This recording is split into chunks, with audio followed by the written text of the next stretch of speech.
याआधी तुम्ही भरपूर असे वड्यांचे प्रकार करून पाहिले असतील आणि खाल्लेसुद्धा असतील. पण कधी तुम्ही मटार मेथीचे वडे केले आहेत का? तर नाही केला असेल तर हा व्हिडिओ तुमच्यासाठी आहे आणि नक्की एकदा तुम्ही ट्राय करा. खूप छान रेसिपी आहे. कुरकुरीत 10-15 मिनिटात पूर्ण घरासाठी तयार होणारा हा पदार्थ आहे आणि खूप छान लागतो. त्याचप्रमाणे तुम्ही हा पदार्थ कमी साहित्यात आणि घरगुती साहित्यामध्ये तुम्ही करू शकाल.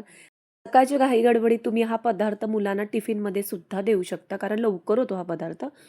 मध्ये मस्त असे फ्रेश मटार आता भेटतात आणि त्याचप्रमाणे मेथीसुद्धा फ्रेश भेटली जाते. तर असे भरपूर घेऊन मी चांगले मटार साफ करून फ्रीझरमध्ये ठेवून देते. आता मटार स्वस्त झालेले आहेत, तर नक्की घ्या आणि स्टोअर करून ठेवून द्या. तर आता मी 1 वाटी मटार घेतलेत, ते चांगले स्वच्छ धुवून घेतलेत. त्याचवर एक पातेलं ठेवायचं, त्याच्यामध्ये थोडं पाणी घालायचं आहे, मीठ घालायचं आहे आणि आपल्याला मटार 10 मिनिटं शिजवून घ्यायचे. मटार शिजायला जास्त वेळ लागत नाही. आता मी मेथीसुद्धा घेतली, ती सुद्धा स्वच्छ धुवून घेतलेली आहे. आता ती बारीक मी कट करून घेतली. मेथी कट करून झालेली आहे. आता आपण कोथिंबीर घ्यायची. कोथिंबीरसुद्धा बारीक कट करून घ्यायची.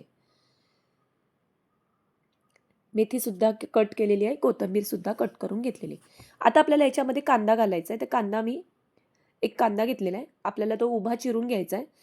जसं आपण कांदा भजीला कसा करतो, कांदा उभा चिरून घेतोय, त्या पद्धतीमध्ये आपल्याला पातळसा कांदा हे करून घ्यायचा आहे, कट करून घ्यायचा. यामुळे ना मस्त असं कुरकुरीतपणा येतो त्याला. तर आता मी झालेलं आहे, कट करून घेतलेलं आहे सगळं.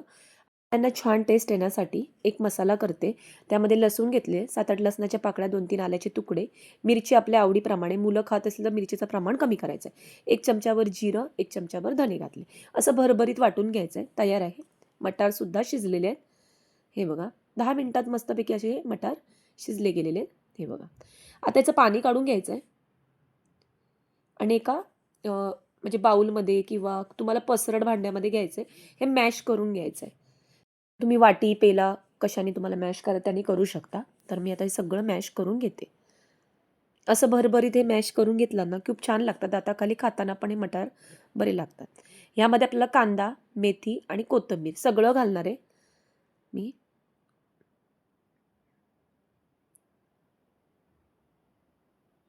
आता हे सगळं मी घालून घेते याच्यामध्ये सगळं. आता आपल्याला ह्यामध्ये मसाला तो तयार करून ठेवला मी मिक्सरमध्ये, तो सगळा मी घातलेला आहे. मसाला घालून घ्यायचा आहे. यामध्ये मीठ घालायचं चवीनुसार.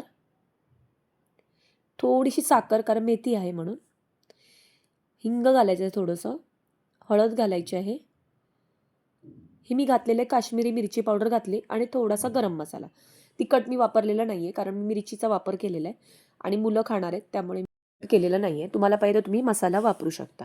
यामध्ये मी 1 वाटीभर बेसन वापरलं आहे, 2 चमचे तांदळाचं पीठ आणि 1 छोटा चमचाभर आमचूर पावडर. खूप छान टेस्ट येते. सगळं आता आपल्याला हे मिक्स करायचं आहे. पाण्याचा वापर जरासुद्धा करायचा नाही आहे. बेसनचा पिठाचा अंदाज बरोबर आहे. 1 वाटीच लागतं, त्याच्या व्यतिरिक्त जास्त वापरायचं नाही. नाहीतर ते बेसन बेसन लागणार आणि मग त्याच्यामध्ये मटार वगैरेची टेस्ट लागणार नाही. त्यामुळे बेसनचं प्रमाण थोडा कमीच मी 1 वाटी ठेवलेलं आहे. 2 चमचे कुरकुरीत होण्यासाठी मी तांदळाचं पीठ टाकलेलं आहे. जर तुमच्याकडे तांदळाचं पीठ नसेल तर तुम्ही ज्वारीचं पीठ किंवा बाजरीचं पीठ 1-2 चमचे घालायचं आहे. खूप छान टेस्ट आहे. आता मी काय केलं, एक छोटीशी प्लास्टिकची पिशवी घेतलेली आहे आणि त्याला थोडंसं तेल लावून घेतलेलं आहे. तुम्ही पाहिजे तर हातावर सुद्धा करू शकता. पण मी एकदम पातळ जरा वडे करणार आहे. जाड सुद्धा करू शकता तुम्ही वडे. तर ह्या पद्धतीमध्ये मी हे पातळ करते. खूप छान लागतात पातळ आणि भाजायला पण जास्त वेळ लागत नाही. कारण मटारसुद्धा शिजलेले आहेत, त्याच्यामुळे लवकर होतं. थोडंसं बेसन वगैरे कच्चं असल्यामुळे थोडंसं आपल्याला जरा भाजून घ्यायला लागतं. म्हणून हे पातळ करायचे, त्यामुळे छान लागतात. आणि ज्या पद्धतीने बटाटे वडे फ्राय करतो, त्या पद्धतीत आपल्याला हे फ्राय करून घ्यायचे. हे असे मस्त असे जरासुद्धा तुटत वगैरे नाही. तर मी मस्त ह्या वड्यांना अजून छान दिसायला पाहिजे म्हणून मध्ये असे मी त्याला एक छिद्र केलेलं आहे. म्हणजे छानपैकी असेच आपले कोंबडी वडे कसे बनवतो त्या पद्धतीतले मी हे वडे केलेले. तुम्ही पाहिजे जरा जाडसर वडे पण करू शकता. आणि चांगले आता मी बारीक गॅसवर हे भाजून घेणार आहे. तेल चांगलं आधी गरम करून घेतलेलं आहे. बारीक गॅसवर हे आपल्याला भाजून घ्यायचं आहे. तोपर्यंत मी अजून एक वडा तुम्हाला करून दाखवते. हे बघा, असं घ्यायचं आहे. या प्लास्टिकला थोडंसं तेल लावायचं आहे.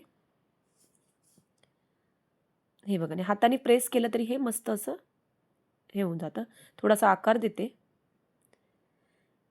असं ह्या पद्धतीमध्ये असा गोल आकार करायचा आणि मध्ये एक छोटंसं छिद्र केलेलं आहे मी त्याला, दिसायला छान म्हणून. अशा पद्धतीत मी हे वडे करून घेतलेले आहेत. मस्त असे पातळ असे केलेले आहेत. त्यामुळे कुरकुरीतपणा तर खूप छान येतो. आता आपण तो बघूया जो तेलामध्ये घातलेला वडा. हे बघा एकाच बाजूनी मी भाजून घेतलेला आहे. असंच आपल्याला दुसऱ्या बाजूनी सुद्धा भाजून घ्यायचं आहे. गॅस मी बारीकच केलेला आहे. हा वडा काढताना मी गॅस परत फास्ट करणार आणि दुसरा वडा घालणार. त्याच्यानंतर परत आपल्याला गॅस बारीक करायचा आहे. जरासुद्धा तेलात घालताना जरासुद्धा विरघळणार नाही आहे आणि मी पीठसुद्धा कमी वापरलं. तुम्ही पाहिजे त्याच्या थालीपीठचं पीठसुद्धा वापरलं तरी चालेल. मी फक्त त्याच्या तांदळाचं पीठ आणि बेसन वापरलेलं आहे. तुम्हाला खरंच सांगते भन्नाट पदार्थ आहे. जरासुद्धा मेथीचा कडवटपणा येत नाही आणि खूप छान आणि अशी भन्नाट रेसिपी आहे. तर नक्की करा, मुलांना आवडेल. सॉस बरोबर खायला एक नंबर किंवा तुम्ही दही बरोबर पण सुद्धा मी दही बरोबर पण ट्राय केला. मला खूप आवडला हा पदार्थ आणि सॉस बरोबर पण खूप छान लागतो. वडे कसेही करू शकता. असे छोटे-छोटे आकाराचे पण करू शकता. जे बटाटे वडे आपण करतो त्या पद्धतीत पण तुम्ही करू शकता. असे मटार मेथीचे वडे तयार आहेत. मस्त असे कुरकुरीत. त्याबरोबर मी सॉस आणि दही घेतलेली आहे. खूप छान असा हा पदार्थ आहे. नक्की ट्राय करा. मुलांच्या टिफिनला द्या. सकाळच्या नाश्त्यासाठी पण हा लवकर होणारा पदार्थ आहे. मटार असेल आणि मेथी असेल किंवा जर ह्यातल्या दोन्हीपैकी एक वस्तू नसेल, तरी पण सुद्धा हा पदार्थ छान लागतो. तर तुमच्याकडे जर मटार असेल, तर नक्की आजच्या आज हा पदार्थ तयार करा.